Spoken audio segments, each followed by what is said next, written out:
Hi everyone, welcome back to my channel Study World by Nikhil. Today మన topic ఏంటంటే characteristics of cloud computing. అసలు ఈ వీడియోలో cloud computing characteristics అయితే one by one అయితే తెలుసుకుందాం. ఇంకా ఎవరైనా మన ఛానల్ సబ్స్క్రైబ్ చేసుకోకపోతే ప్లీజ్ సబ్స్క్రైబ్ చేసుకోండి, లైక్ చేయండి, షేర్ చేయండి. ఇంకా ఏమాత్రం లేట్ చేయకుండా మన వీడియోలోకి అయితే వెళ్ళిపోదాం. Let's go to the video. One second, welcome back to my channel study world by Nikhil. ఏదైతే ఇక్కడ పీపీటీ మీకు ఎక్స్ప్లెయిన్ చేస్తున్నానో ఆ పీపీటీ అనేది నేను మన టెలిగ్రామ్ ఛానల్ అయితే పోస్ట్ చేస్తాను. దానికి సంబంధించిన లింక్ అనేది నేను డిస్క్రిప్షన్లో ప్రొవైడ్ చేస్తాను. అక్కడ నుంచి అయితే మన టెలిగ్రామ్ ఛానల్ అయితే జాయిన్ అయ్యి మీరు ఈ పీపీటీని అయితే యాక్సెస్ చేయొచ్చు. Okay, let's go to the video. First టోటల్గా మనకి 10 క్యారెక్టరిస్టిక్స్ అయితే ఉన్నాయి. మెయిన్గా వన్ బై వన్ అయితే నేను ఎక్స్ప్లెయిన్ చేస్తాను. First on demand self service. మనకి పేర్లోనే ఉందంటే ఆన్ డిమాండ్ సెల్ఫ్ సర్వీస్. ఏదైతే డిమాండ్ చేస్తామో ఆ రిసోర్స్ని మనకైతే ప్రొవైడ్ చేస్తారనమాట. ఓకేనా, ఒకసారి చూడండి. Resources can be provisionised and deprovisionised automatically without requiring human intervention. మన పర్టికులర్గా ఇంట్రాక్షన్ ఏమి ఉండదు. మనకి పర్టికులర్గా కావాలి అనుకుంటే మనం అప్లై చేస్తాం, మనకు ఆటోమేటిక్గా మనీ పే చేసుకుని మన సర్వీస్ని అయితే మనం యాక్సెస్ చేసుకోవచ్చు. నెక్స్ట్ వచ్చేటప్పటికి ఏంటంటే బ్రాడ్ నెట్వర్క్ యాక్సెస్.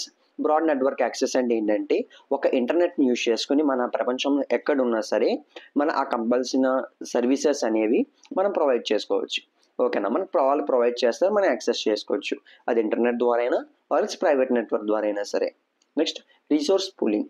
పేర్లో ఉందంటే పూల్ అంటే ఏంటి, ఒక పర్టికులర్ ప్లేస్లో మనకి గ్రూప్ ఆఫ్ అదే పర్టికులర్గా వాటర్ అనేది అయితే ఉంటుంది. ఇలాగేంటంటే డైనమికల్గా మనకు కావాల్సినప్పుడు రిసోర్స్ని అలొకేట్ చేస్తాం.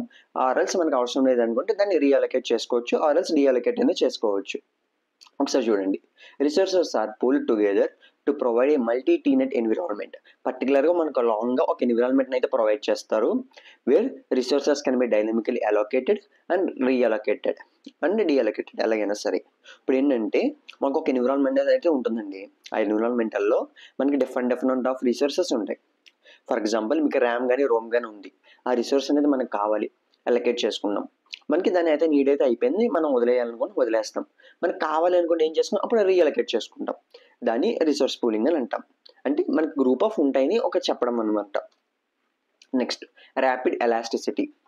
ఇప్పుడు resources can be quickly scaled up or down to match changing business needs. క్లియర్గా చెప్పాలంటే ఒక పర్టికులర్గా బిజినెస్ ఉంది, ఆ బిజినెస్కి మనకి హై లెవెల్ ఆఫ్ సెక్యూరిటీ కావాలి. అప్పుడు ఏం చేస్తాం, ప్రైవేట్ క్లౌడ్స్ లాంటివి తీసుకుంటాం.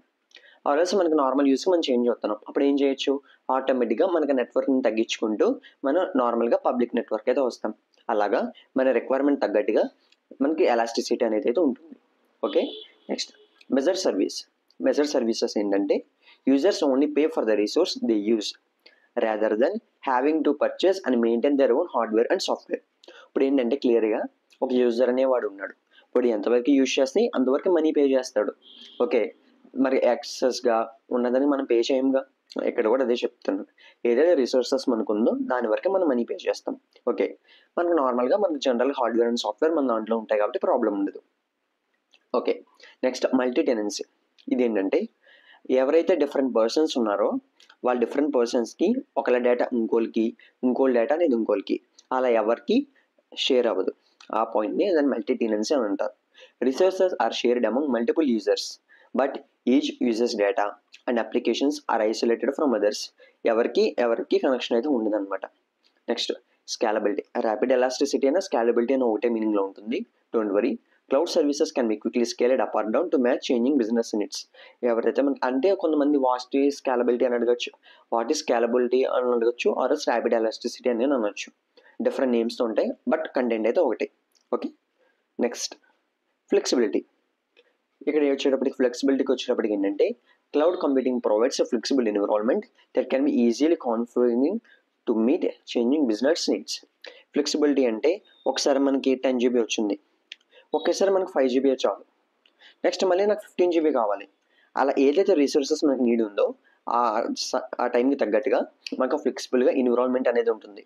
ఆ ఎన్విరాన్మెంట్ని యూజ్ చేసుకుని మన నీడ్స్ అనేది బ్యాలెన్స్ అయితే చేసుకోవచ్చు. ఓకేనా, నెక్స్ట్ రిలయబిలిటీ. మనకి ఎప్పుడు చూసుకున్నా సరే మనకి రిలయబుల్గా ఉంటుంది. ఏ టైంలో అయినా ఏ ప్లేస్లో అయినా మనకు నచ్చినట్టుగా ఏ టైంకైనా మనం అది క్లౌడ్ సర్వీసెస్ని అయితే యాక్సెస్ అయితే చేయొచ్చు. అదే ఉంటుంది అక్కడ. Cloud providers typically offers high level of reliability and uptime with built in redundancy and failover capabilities. ఎప్పుడైనా ఫర్ ఎగ్జాంపుల్ మనకు నీడ్ వచ్చింది, అతి తక్కువ టైంలోని మనకి ఆ రిసోర్సెస్ అనేది మనం ప్రొవైడ్ చేస్తారు. ఆర్ఎల్స్ మనకైనా అన్ఎక్స్పెక్టెడ్గా ప్రాబ్లం వచ్చింది, ఆల్టర్నేటివ్గా మనకు ఇంకో దాని అయితే అసైన్ అవుతుంది అనమాట వేరే సర్వర్స్ నుంచి. అదనమాట. ఓకేనా, దాన్ని రిలయబిలిటీ అంటే. అంటే మనకి ఎలాంటి ప్రాబ్లం లేకుండా ఆ కంపెనీ నుంచి మాకు వస్తున్నట్టుగా కంటెంట్ అయితే రాసుకోవాలి. ఓకేనా, అంటే దాని ఒక పాజిటివ్ అని కింద. Okay, next security. Cloud provides typically offer advanced security features such as encryption, firewalls and access control to product users data and applications. ఇప్పుడు సెక్యూరిటీ అనేది ఎలా ప్రొవైడ్ చేస్తుందంట, ఏదైతే మనకు సంబంధించిన డేటా ఉందో అది కంప్లీట్గా ఎన్క్రిప్ట్ అయి ఉంటుంది. నెక్స్ట్ స్ట్రాంగ్ ఫైర్ వాల్స్ అయితే ఉంటాయి. ఎందుకంటే ఒక హ్యాకర్ అనేవాడు యాక్ట్ చేయాలంటే ఫైర్ వాల్స్ని బ్రేక్ చేసుకుంటూ వెళ్ళాలి. ఆ ఫైర్ వాల్స్ ఎలా ఉంటే లేయర్ బై లేయర్ అయితే ఉంటాయి. ఓకేనా, అలాంటి టైంలో కూడా వాళ్ళు మన దగ్గర డేటాని హ్యాక్ చేయడానికి వీళ్ళు స్ట్రాంగ్ ఫైర్ వాల్స్ అయితే యూజ్ చేస్తారు. అండ్ యాక్సెస్ కంట్రోల్, ఎవరి పైతే ర్యాండమ్గా వాళ్ళు యాక్సెస్ చేయలేరు, దానికి ఒక పాస్వర్డ్ ఆర్ అథెంటికేషన్ అలా ఏవైనా ఉంటాయి కంపల్సరీగా. Okay, next product user data and applications. ఏదైతే యూజర్ డేటా ఉందో ఆల్రెడీ వాళ్ళు డిప్లాయ్ చేసిన అప్లికేషన్స్ ఉన్నాయో వాటికి ఈ ప్యాటర్న్స్ని యూజ్ చేసి వాళ్ళు కంప్లీట్గా హై సెక్యూరిటీని అయితే మన డేటాకి అయితే వాళ్ళు ప్రొవైడ్ చేస్తున్నారు. Okay, that's all about the characteristics of cloud computing. Okay, మీకు ఏదైతే ఏమైనా డౌట్స్ ఉంటే కామెంట్ సెక్షన్లో మెన్షన్ చేయండి. ఆర్ఎల్స్ ఒకసారి ఫస్ట్ వీడియోని అయితే రివైండ్ చేసి చూడండి, ఎందుకంటే కొంచెం ఒకసారి మీకు కాన్సెప్ట్ అంతా బ్రెయిన్లోకి వెళ్ళేటప్పటికి మీకు కొన్ని డౌట్స్ అయితే క్లారిఫై అవుతాయి కంపల్సరీగా. ఎప్పుడైనా ఒక టాపిక్ అర్థం కాలేదంటే ఒకసారి రివైజ్ చేసి చూడండి, అప్పుడు మీకు కంపల్సరీగా అయితే మీ డౌట్ అయితే మాక్సిమం 90% అయితే క్లారిఫై అవుతుంది. ఓకేనా, that's all about this video. ఇంకా ఎవరైనా మన ఛానల్ సబ్స్క్రైబ్ చేసుకోకపోతే ప్లీజ్ సబ్స్క్రైబ్ చేసుకోండి, లైక్ చేయండి, షేర్ చేయండి. మీకు వీడియో చూసిన తర్వాత మీకు ఏమనిపించింది, మీ ఒపీనియన్ అనేది అయితే కామెంట్ చేయండి. ఓకేనా, నేనైనా చేంజెస్ చేయాలనుకుంటే నా క్లారిఫికేషన్లో కానీ ఆర్ఎస్ ప్రజెంటేషన్లో కానీ నేను క్లారిఫై అయితే చేసుకున్నాను. Okay, that's all about this video. Bye friends.